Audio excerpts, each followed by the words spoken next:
ఏడాదిగా ప్రయత్నించిన సంతానం కలగలేదా? Noah IVF లో ఉచితంగా సంప్రదించండి. వెల్కమ్ టు విధ్వంసం ఫైల్స్. ఆలపాటి సురేష్ కుమార్ రాసిన విధ్వంసం పుస్తకం నుంచి ఈ వీడియోలాగా.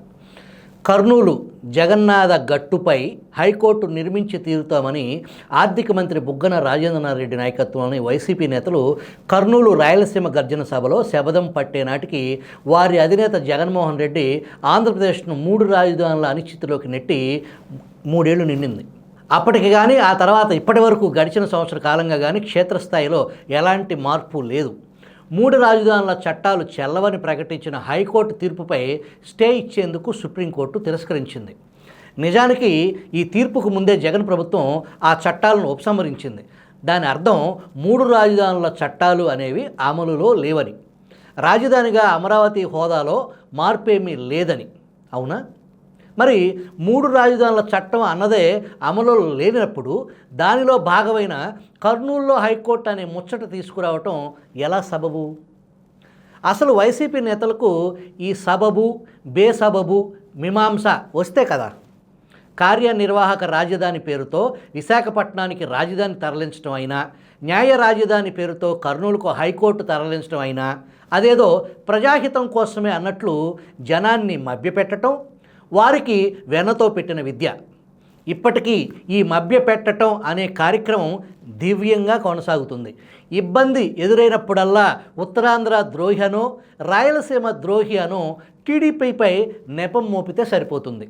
3 రాజధానుల చట్టాల చెల్లుబాటుపై హైకోర్టు తీర్పును తప్పించుకునేందుకు ఆ 2 చట్టాలను అకస్మాత్తుగా ఉపసంహరించుకున్న ప్రభుత్వం మళ్ళీ ఆ ప్రతిపాదనకు చట్టబద్ధత కల్పించేంత వరకు దానిలోని అంశాల గురించి మాట్లాడకూడదు.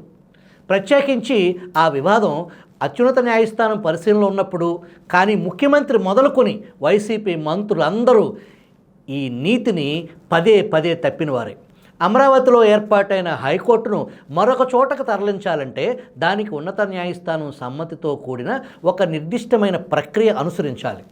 అలాంటిదేమీ లేకుండా హైకోర్టును కర్నూలులో ఏర్పాటు చేయాలని కేంద్ర ప్రభుత్వాన్ని కోరితే ప్రయోజనం ఏంటి?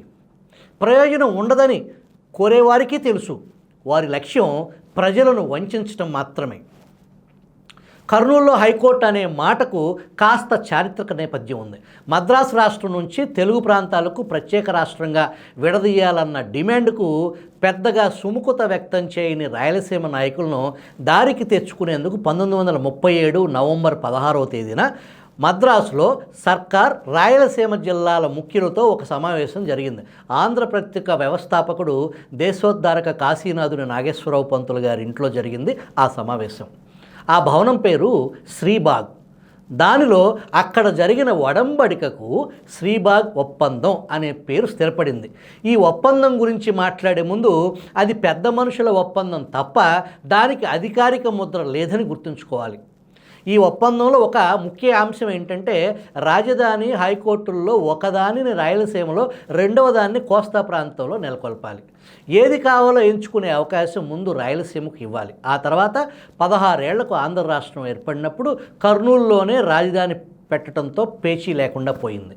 ఈ క్రమం చూస్తే శ్రీబాగ్ ఒప్పందానికి ఎప్పుడో కాలం చెల్లిపోయిందని ఎవరికైనా అర్థమవుతుంది.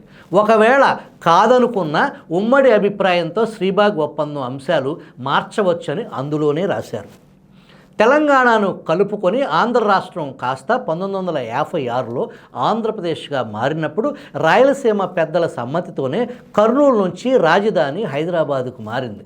కాబట్టి అట్లా చూసుకున్న శ్రీబాగ్ ఒప్పందం ఉపయోగం తీరిపోయింది. ఇప్పుడు ఇన్నాళ్ల తర్వాత వైసీపీ నేతలకు శ్రీబాగ్ గుర్తుకొచ్చింది. ఆ పేరు చెప్పి రాయలసీమలో ప్రాంతీయ వివాదాలు రెచ్చగొట్టేందుకు ప్రయత్నిస్తున్నారు. 86 ఏళ్ల క్రితం జరిగిన ఆ పెద్ద మనుషుల ఒప్పందాన్ని ఇప్పటికీ గౌరవించాలని వాదించేవారు ముందుగా ఆ వాదనకు ప్రాతిపదిక ఏమిటో చెప్పాలి. ఆ ఒప్పందం కుదిరిన నాటికి 2014లో రాష్ట్రం 2గా విడిపోయిన నాటికి మధ్య తెలుగు ప్రజల ప్రస్థానం ఎన్ని మలుపులు తిరిగింది? కర్నూలులో హైకోర్టు పెట్టాలని ఎవరైనా కోరవచ్చు, కానీ దానికి ప్రాతిపదికగా శ్రీబాగ్ ఒప్పందాన్ని చూపించడం కుటిల నీతి కదూ. ఆనాటి పెద్ద మనుషుల ఒప్పందాన్ని గౌరవించాల్సి వస్తే నిన్నగాక మొన్నటి ఒప్పందం సంగతి ఏంటి? 13 జిల్లాల చిన్న రాష్ట్రంలో ప్రాంతీయ విభేదాలు రాకూడదని అమరావతిని మనస్ఫూర్తిగా సమర్థిస్తున్నట్లు వైసీపీ అధినాయకుడు జగన్ చెప్పిన మాట పెద్ద మనిషి ఒప్పందం కిందకు రాదా? నిండు శాసనసభలో చెప్పిన ఆ మాట ఆంధ్రులందరితో జగన్ చేసుకున్న ఒప్పందం కాక మరేంటి? ఆనాడు ఆయన శ్రీబాగ్ ఒప్పందం స్ఫూర్తితో కర్నూలులో హైకోర్టు పెడదామని అనలేదే. 8 దశాబ్దాల క్రితం నాటి పెద్ద మనుషుల ఒప్పందాన్ని ఇప్పుడు గౌరవించాలా? 5 ఏళ్ల క్రితం అసెంబ్లీ సాక్షిగా చెప్పిన మాట మాత్రం పరగడుపైపోతుందా?